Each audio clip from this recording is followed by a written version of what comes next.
So what year would you say that the Westside Crips was solidified and official? 71. And which side played a bigger role, you think, the 100 side or the St. Andrews Park side? The St. Andrews Park side, because that's where all the original West Side members were from. The innovators. Then they just like migrated this way. So when you say the innovators, you're talking about like Donald Archie, Judson Bacot, Big Bob, and Donald. Who else? Melvin Farmer. The Hendersons, Bub, Erskine. Those are the people that got it cracked.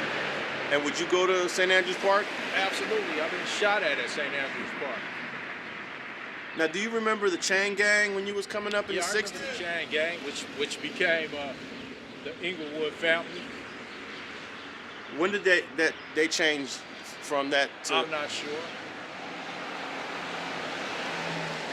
Did you ever... They would be at the, I think that's the Academy Theater right there on Manchester and Crenshaw. That was their mecca. Okay. So in March of '72, the Palladium incident is pretty much one of the biggest things to kind of put the West Side on the map. Oh, did you get to attend the Palladium that night? No, I missed that by a car ride. Dang. Some people were supposed to pick me up and they never came back. I was waiting on 111th and Hobart for them and they never showed up, thankfully. And you know, Donald Archie tells me he was in a Bob Simmons home that day. I don't know what city. It wasn't the Bob Simmons home in Compton. It was somewhere. I think it was Beaumont.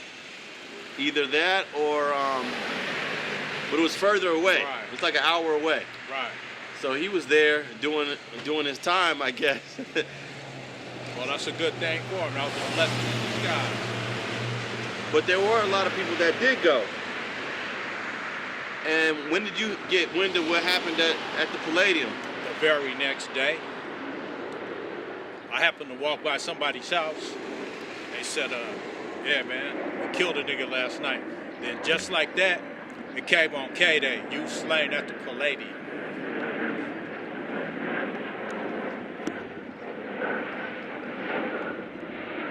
Now you mentioned K-Day. Would you get a lot of news from listening to K-Day back then? Was it K-Day or KGFJ? It was K-Day. K-Day was out? It came on K-Day. And KGFJ was out too, but this came on K-Day. You slain at the Palladium. So this was Tuesday morning, because whatever it was at the Palladium, it was affiliated with Soul Train, so it was like on a Monday night. So then they end up arresting like 4 adults and 2 juveniles. It was more juveniles than that. They just imprinted on. And so you knew everyone that was arrested? Yeah, absolutely. Who were the juveniles that were arrested? Richard Simpson, Eric Williams. I don't know who else. And then of course Big Bob. Bub, Judson. And Cuz. Yeah, James Cunningham. But only 2 of the adults went to prison for that. Am I right? It was just... Oh, no. Cuz. Oh, no, Bub did Judson, too. And Bub. Yeah. And Big Bob. So three adults. 3 adults. Yeah, 3 adults, I believe. So Judson did the most time because he got out in '83. Right. I think Big Bob got out in '79. Bub did, I think he did 7 or 8. And what was it like back then when this kind of hit the neighborhood? It was devastating. I mean, those were people that I hung out with every day, so it kind of like cleared the neighborhood out. Like, wasn't nowhere to hang no more. Like, it was messed up. And Tookie obviously wasn't there that night. No. So how did the West Side change when they just took like 4, 5, 6 of the main guys. Well, after that, I can't really formally say it, but I think that's when different sects start forming. The different cliques as how it is today formulated.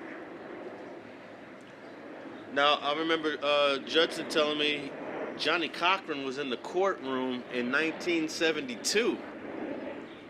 Did he have a name back then, or he was just trying to come up at that time? Well, he had a name before that because he divorced my mom and my dad. Oh, he was a family attorney? Yeah. So you knew him, or? I knew of him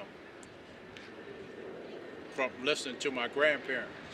So what do you know about the trial and the court process? Were you tapping in with any of that?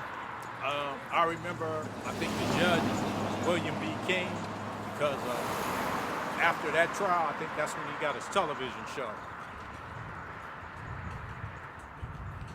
And what were you seeing in the courtroom? People's families and basically looking at the climate of how, you know, it was affecting people's lives. Like, everybody was like stressed out. You know, most of them were kids and young adults, so you know they had never like been through the judicial system. So that's a devastating experience to happen to you when you're a child or a young adult or a juvenile.